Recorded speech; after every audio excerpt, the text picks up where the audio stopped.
Hello students, class 12th का chapter second विलयन का आज अगला भाग हम पढ़ेंगे। पिछली वीडियो में हमने मोल प्रभाज, पार्ट्स पर मिलियन और उसके अलावा मोलरता, मोललता, नॉर्मलता से संबंधित कुछ छोटे छोटे से सवाल हल किए थे। अब आज हम उन्हीं सवालों को आगे बढ़ाते हैं, है ना। तो हमारा जो पिछला टॉपिक है उससे ही संबंधित आज का टॉपिक है। एक छोटा सा न्यूमेरिकल मैं आपको दे रही हूँ। जैसे मान लीजिए कि एक सवाल आपको दिया जाए कि यदि सोडियम हाइड्रोक्साइड, जिसको हम कास्टिक सोडा भी कहते हैं, यदि सोडियम हाइड्रोक्साइड की 4 ग्राम मात्रा, यदि सोडियम हाइड्रोक्साइड की 4 ग्राम मात्रा 500 मिलीलीटर विलयन में घुली है। अब वो विलायक बता नहीं रहे कि क्या है।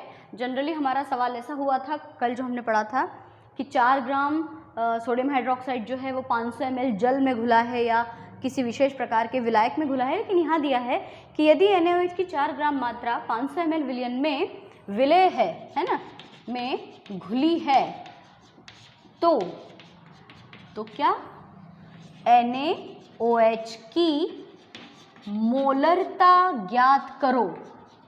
ठीक है, M मतलब कि मोलरता ज्ञात कीजिए। ठीक, अब इस सवाल को हमें हल करना है। तो सबसे पहले हमें मोलरता का सूत्र आना चाहिए। मोलरता का सूत्र होता है कैपिटल M बराबर WB गुणित 1000 बटे MB गुणित VA, विलायक का लीटर में आयतन, है ना। अब हम हल करके देखते हैं इसको।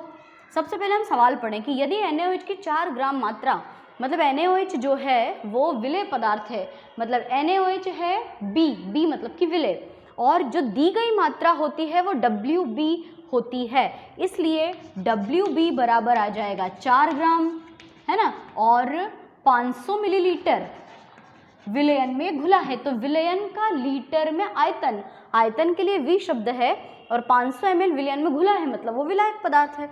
इसलिए VA होगा आपका 500 ml। और आगे की बात, MB की वैल्यू नहीं दी है, वो हमको पता होना चाहिए। कैसे ज्ञात करें? तो मैंने आपको पिछली वीडियो में बताया था, सोडियम हाइड्रोक्साइड का हमें आणविक द्रव्यमान निकालना होगा। तो कैसे निकालेंगे? बहुत सिंपल है। सोडियम का परमाणु भार 23, ऑक्सीजन का 16, हाइड्रोजन का 1। इसको अपना हल करेंगे तो इसका आणविक द्रव्यमान आएगा 40। अब हम सूत्र में मान रख लेते हैं। सूत्र में मान रखते हैं तो सूत्र क्या है आपका? कैपिटल M बराबर, ऊपर लिखा है WB, तो WB कितना है? 4 गुणित 1000, फिर बटे MB कितना है? 40, और VA कितना है? 500। बहुत ही सरल कैलकुलेशन है, आप इसका आंसर हल कीजिए और इसका जो उत्तर आएगा वो मोल इन्वर्स में आएगा। मैं आंसर जानबूझकर नहीं बता रही हूँ क्योंकि इतनी सरल सी कैलकुलेशन तो आप लोग खुद कर सकते हैं। तो ये है मोलरता को ज्ञात करने का एक सवाल, है ना। इस प्रकार से कल हमने नॉर्मलता भी निकालना सीखा था, और मोलरता, नॉर्मलता और फॉर्मलता, ये चारों लगभग एक ही तरीके से निकालते हैं। अब आज अपन एक नया सवाल सीखते हैं। मोल प्रभाज यदि हल करने के लिए दिया जाए आपको तो कैसे हल करोगे? तो मोल प्रभाज का एक सवाल यदि हम हल करते हैं तो सवाल क्या दिया है, पढ़ना पड़ेगा हमें कि 12 ग्राम, एक क्वेश्चन है, 12 ग्राम जल, है ना। उसके बाद में बताया गया है 100 ग्राम एसिटिक अम्ल।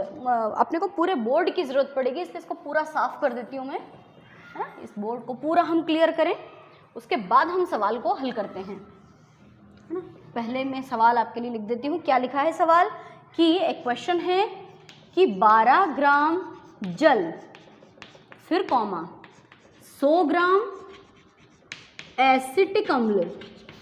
सवाल में एसिटिक अम्ल का फॉर्मूला नहीं बताया है, ठीक है। और आगे बताया है 92 ग्राम एथिल अल्कोहल, 92 ग्राम एथिल अल्कोहल, है ना। एक बार फिर से सुनो, 12 ग्राम जल, 100 ग्राम एसिटिक अम्ल और 92 ग्राम एथिल अल्कोहल के मिश्रण के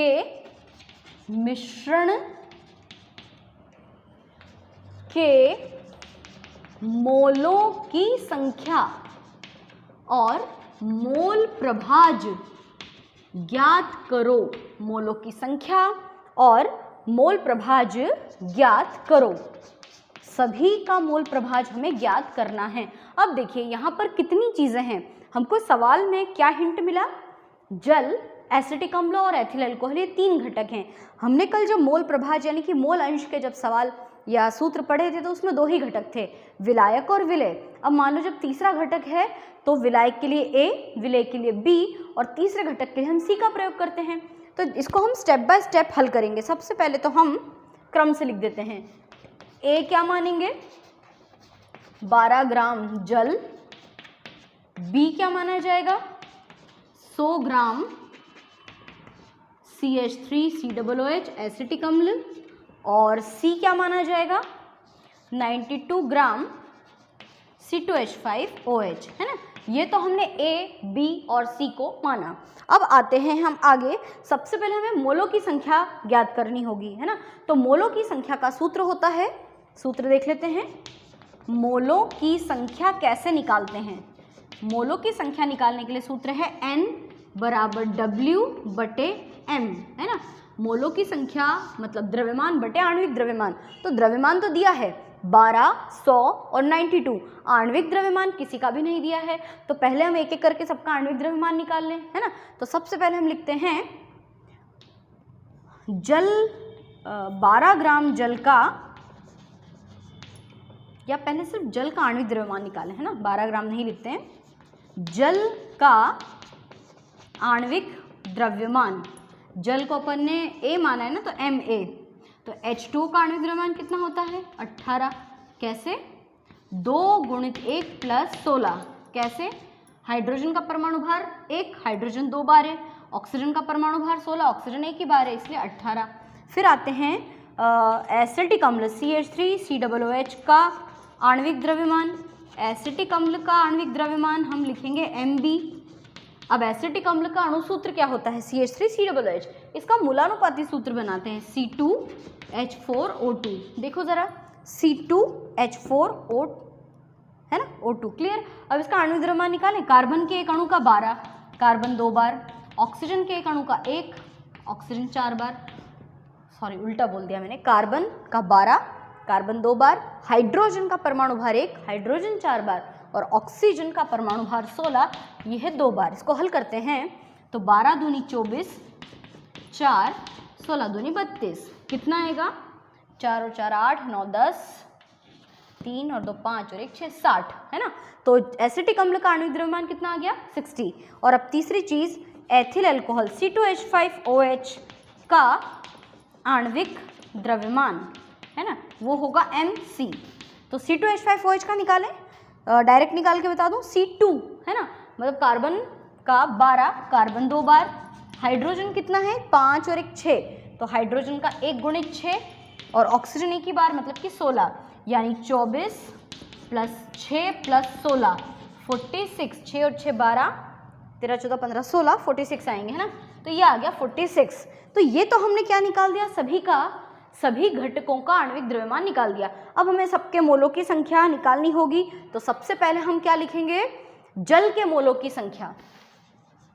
जल के मोलों की संख्या, जल के मोलों की संख्या मतलब सूत्र होगा Na बराबर WA/Ma, है ना।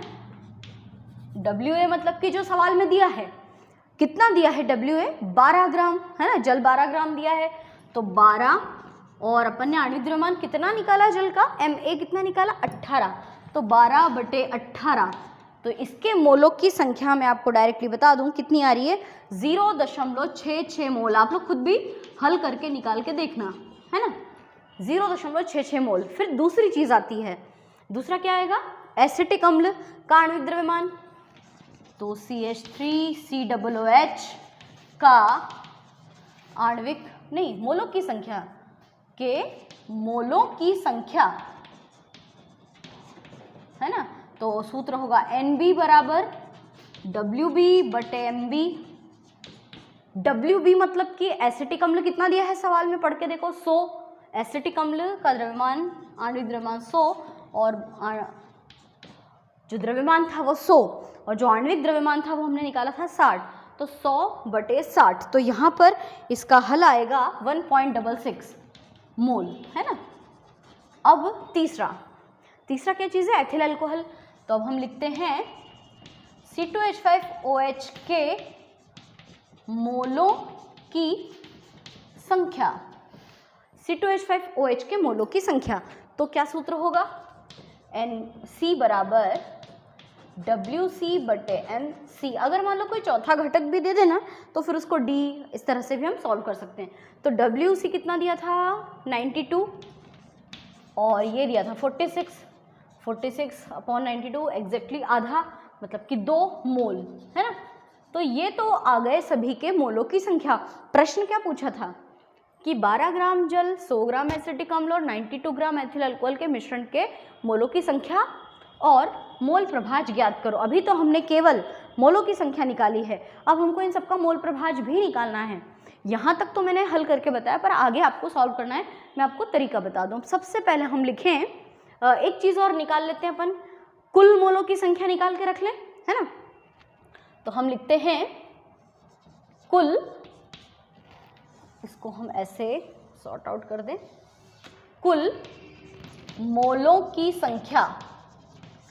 कुल मोलों की संख्या मतलब क्या होगा, मतलब है कि Na plus Nb plus Nc। Na कितना था 0.66, ये था 1.66 और ये था 2। इन सबको अगर हम जोड़ देंगे तो इसका उत्तर कितना आ रहा है, इन सबका योग आ रहा है 4.32, ठीक है। ये सबके मोलों की संख्या आ गई। अब यहाँ से मुख्य सूत्र शुरू होगा, मोल अंश यानी कि मोल प्रभाज का। तो सबसे पहले अपन किसके मोलों की संख्या निकालें, पहले हम लिखे जल के मोलों की संख्या, यानी कि जल का मोल प्रभाज। जल का मोल प्रभाज क्या सूत्र बन जाएगा पता है, XA बराबर जिसका मोल प्रभाज निकालते हैं वो ऊपर और बाकी सबका टोटल नीचे। याद आया मोल प्रभाज का सूत्र कि विलयन के मोल प्रभाज का अर्थ ही होता है कि विलयन के किसी एक घटक के मोलों की संख्या और विलयन के कुल घटकों के मोलों की संख्या के योग का जो अनुपात होता है वो मोल प्रभाज आता है। अब अपन सूत्र में मान रखें तो Na कितना था 0.66 और इन सबका टोटल कितना आया 4.32। आप इसको हल कर लीजिए तो जो भी उत्तर आएगा वो जल का मोल प्रभाज होगा। फिर हम लिखेंगे एसिटिक अम्ल CH3COOH का मोल प्रभाज, है ना। एसिटिक अम्ल का मोल प्रभाज मानेंगे अपन XB। सूत्र क्या बन जाएगा उसके लिए, NB/Na plus NB plus NC। तो वैल्यू रखते हैं, XB बराबर ऊपर NB के लिए क्या आ जाएगा 1.66 और इस पूरे के बटे में 4.32। जो भी उत्तर आएगा वो क्या होगा, वो होगा एसिटिक अम्ल का मोल प्रभाज। और अंत में लास्ट में हम लिखेंगे C2H5OH का मोल प्रभाज, है ना, C2H5OH का मोल प्रभाज। तो सूत्र क्या होगा, XC बराबर NC/Na plus NB plus NC। तो NC का मान कितना था 2 और इस पूरे के बटे में 4.32। तो जो भी उत्तर आएगा वो एथिल अल्कोहल का मोल प्रभाज होगा। तो ये देखिए इतना बड़ा हमें सवाल करना पड़ा। परीक्षा में मान लो अगर ये आता है ना, मैंने तो आपको तीनों के मोल प्रभाज कैसे निकालना है वो सिखाया, पर परीक्षा में एक बार ये प्रश्न आया था कि 12 ग्राम जल, 100 ग्राम एसिटिक अम्ल और 92 ग्राम एथिल अल्कोहल के मिश्रण के मोलों की संख्या ज्ञात करते हुए केवल जल का मोल प्रभाज ज्ञात कीजिए। मतलब आपका जो उत्तर था वो यहीं पर, वो जो सवाल था वो यहीं तक ही पूछा गया था। ये मैंने ज़बरदस्ती एक्स्ट्रा 2 चीज़ें बता दी कि यदि एसिटिक एसिड का मोल प्रभाज पूछें तो ऐसे निकालना और एथिल अल्कोहल का पूछे तो इस तरह से निकालना। तो ये एक बड़ा भारी सा सवाल हमने हल कर लिया। तो इसकी मदद से आप मोल प्रभाज निकालना आसानी से सीख जाएंगे। आपकी जो किताब है उसमें जो न्यूमेरिकल्स दिए हैं मोल प्रभाज से रिलेटेड, आप इसकी मदद से उसको आसानी से हल करके देख सकते हैं। मोल अंश के सवाल को हल करने के बाद अब आइए हम आपकी NCERT की बुक के कुछ सवालों को हल करते हैं, है ना। तो आपकी किताब में एक सवाल दिया हुआ है मोल अंश की गणना के लिए, है ना। उदाहरण नंबर 2.1 को हम हल कर रहे हैं। सवाल दिया है कि एथिलीन ग्लाइकॉल, है ना, एथिलीन ग्लाइकॉल जिसका उन्होंने डायरेक्टली लिखा हुआ है मूलानुपाती सूत्र, एथिलीन ग्लाइकॉल के मोल अंश की गणना करो, के मोल अंश की गणना करो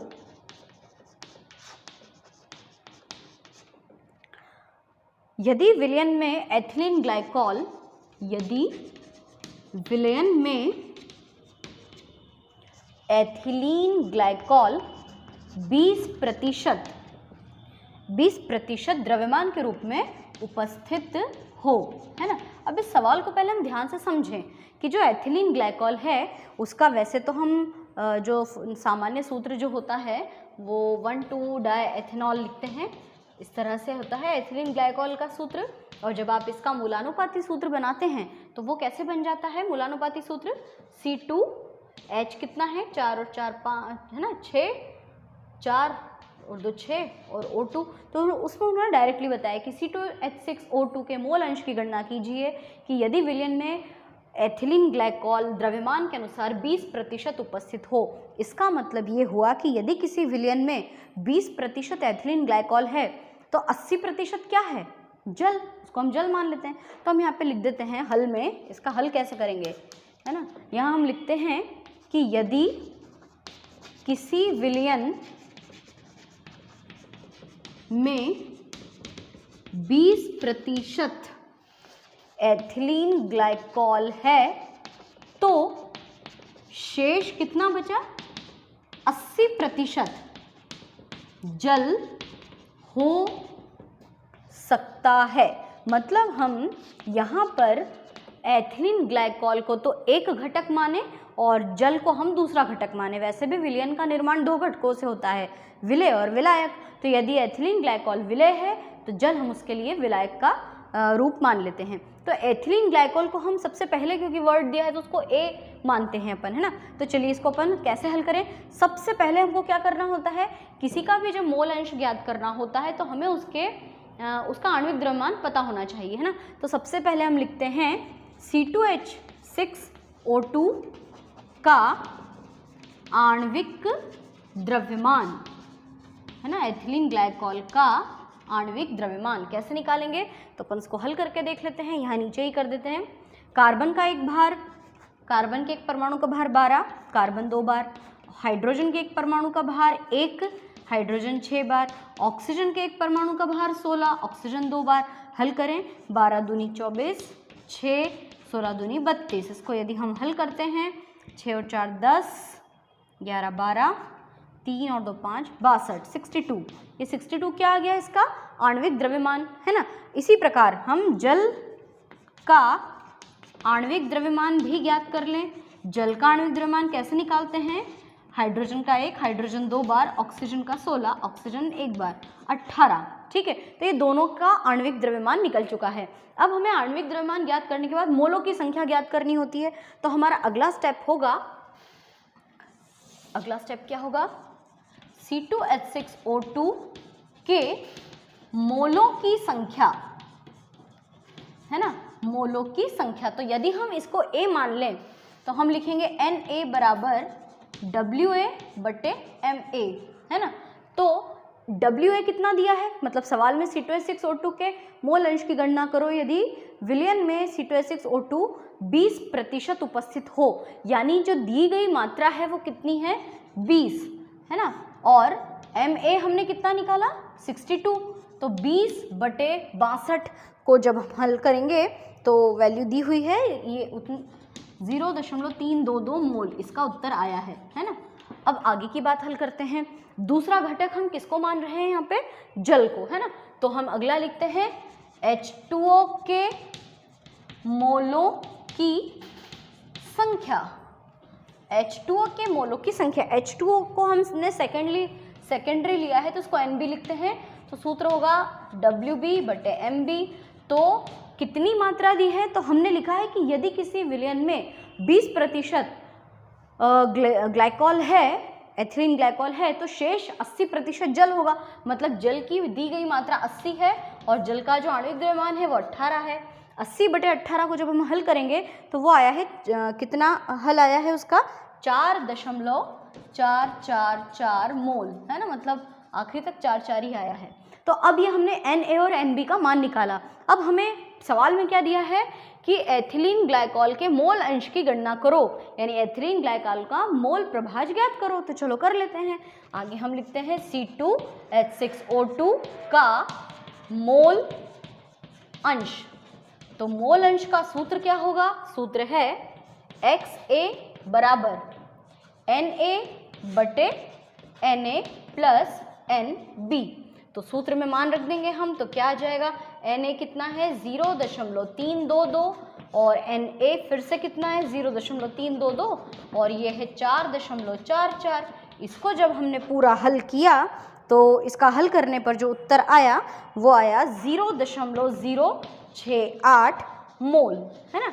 ये निकल गया हमारा मोल प्रभाज। ठीक है, तो इस तरीके से किताब में थोड़ा सा उसको कठिन तरीके से करके बताया है, हम इसको हमारे प्रॉपर तरीके से हल कर सकते हैं। इसके अलावा एक और छोटा सा बढ़िया सवाल दिया है, मोलरता ज्ञात करने का सवाल। अगर ये आपको अच्छी तरह से समझ में आ गया हो तो हम नेक्स्ट सवाल हल करते हैं। अगला सवाल क्या दिया है? उदाहरण नंबर 2.2। इसमें बताया कि उस विलयन की मोलरता की गणना कीजिए जिसमें 5 ग्राम सोडियम हाइड्रोक्साइड 450 मिलीलीटर विलयन में घुला है ना। थोड़ा सा मोल अंश के सवाल बड़े होते हैं लेकिन मोलरता और मोललता के सवाल सरल होते हैं। 5 ग्राम NaOH 450 मिलीलीटर विलयन में घुला है तो उसकी मोलरता ज्ञात कीजिए। मैंने शॉर्ट फॉर्म में लिख दिया है। मोलरता का सूत्र क्या है भाई? M बराबर WB गुणित 1000 बटे MB गुणित VA। देखते हैं क्या क्या चीज़ें हैं। WB, VA और MB, अगर ये तीनों के मान पता चल जाएं तो सूत्र में मान रखकर हम इसको हल कर सकते हैं। WB कितना है? विलय कौन है?